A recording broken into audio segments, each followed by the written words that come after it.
Brickmaniacs, it's time for another episode of Brickmania TV. Welcome.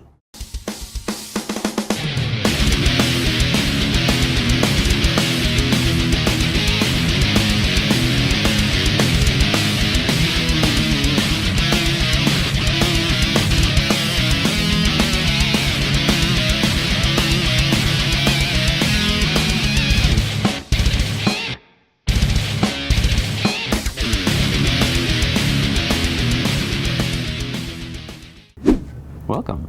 Welcome. Intro. Okay. Today on Brickmania TV, we have the M3 Lee, is that correct? M3 Lee. Cool. You've seen the M3 Grant. We released that a little while ago.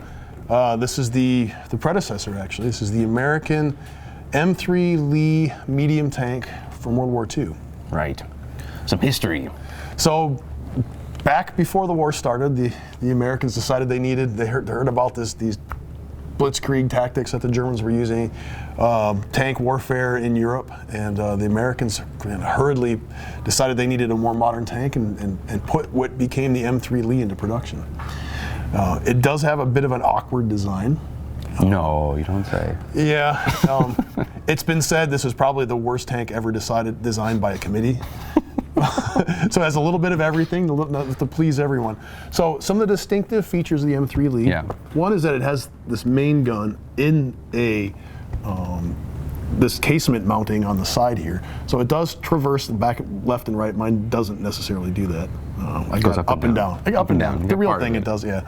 So I made some sacrifices to make it sturdier. Sure. It also, the other distinguishing feature is the turret up on top of this hull. So you have this big, gigantic fighting compartment with a turret. This is a 37mm anti-tank gun and has a coaxial 30mm machine gun. And then on top of that is another turret for the commanders. Turrets it's just a little machine gun. Yeah. So the commander has his own copula for his gun, which actually turns itself, and that has a 30mm machine gun. In practice, there's a lot of things to be desired with this tank. So it's really high silhouette, made it especially easy to spot coming over on the horizon. So there it is. The guy's like sitting up like way up 8 feet in the air or something. Which of course it gives you some advantage. You can see far. Another thing that this tank had was this 75mm gun at the time was actually one of the biggest guns on the battlefield. Wow. So when North Africa, when these were given to the British in Lend-Lease program, the Germans were very surprised because all of a sudden the British had a tank with a gun that could shoot farther than their own tanks could, which is you don't want to be on the receiving end of that. So they were shocked. That was the first Lees and Grants that went over to North Africa in 1942. Right. So these were actually all eventually replaced by the M4 Sherman. Shared a lot of stuff in common. The same sort of suspension arrangement with the Sherman tank. They did change the design of the actual suspension somewhat, but the same basic principle. You have these spring suspension, twin bogies. Twin bogies. It has a Continental radial engine that was shared with the Sherman. The Sherman got rid of this high silhouette, put a smaller turret on there with a 75mm gun mounted in the turret, which could rotate complete 360 degrees. So cool. So lots of these were made. Lots went over to North Africa. Once the Germans started upgrading their tanks, these are all replaced with Shermans. Lots were shipped over to the Pacific theater. Oh. So Borneo, Burma, places like that, where the Japanese didn't really have any tanks that could stand up to this. Right. Cool. So you've released a similar kit to this in the past, correct? When we did the TrackLink starter kit, we did the Kickstarter program for that. We had an M3 Lee that was one of the reward levels, and I believe we sold about 30 of them. This was a prototype. People bought these like 9 months before they actually came out. So we've not released an M3 Lee since that day. Right. We kind of kept our promise. This has quite a few refinements. Yes. It is similar in appearance in a lot of ways, but it also is quite refined.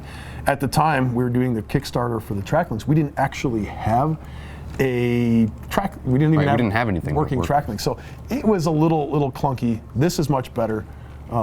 It shares a lot of features, but like I said, lots of refinements. Let me actually pull this thing apart. So you actually this kit comes with two figures. I'll pull this guy out here.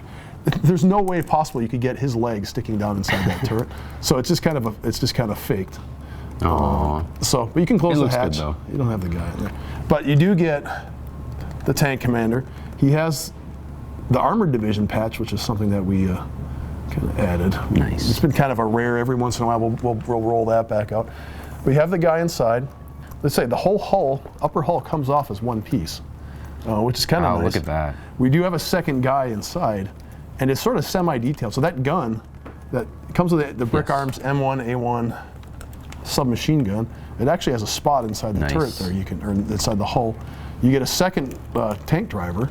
So 2 custom minifigures, both having the armored division patch.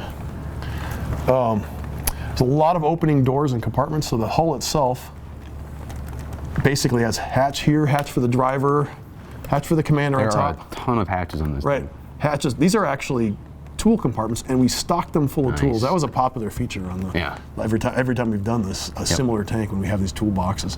So the M3 Grant, M3 Lee, and the N7 Priest all share the same.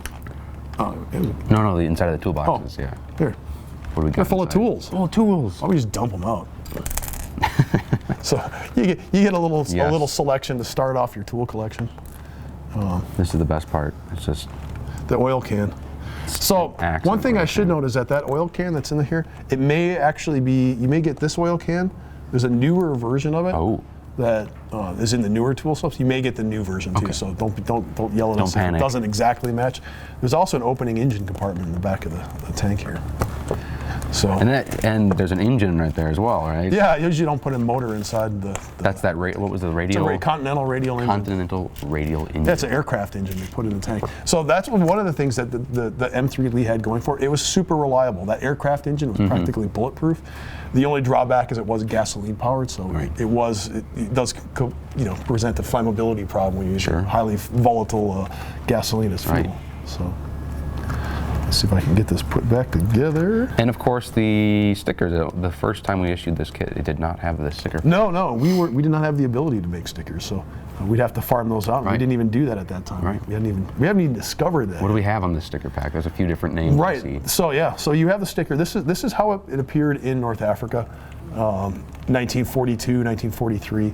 So you actually on the sticker sheet you have 2 sets of those stripes. So if you wanted to make a second tank, you can. Yes. And you also get.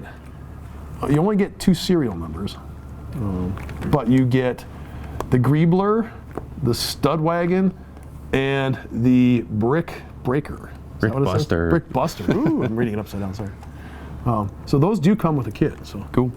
I think that's the kit, right? That is it. That is the M3 Lee. We made 100. It's fairly moderately priced, and hopefully you'll enjoy it. Absolutely. I love making this kit. It's a cool kit. It's a cool kit. All right, for more information, check out brickmania.com. Be sure to like, comment, and subscribe. Thank you very much for watching.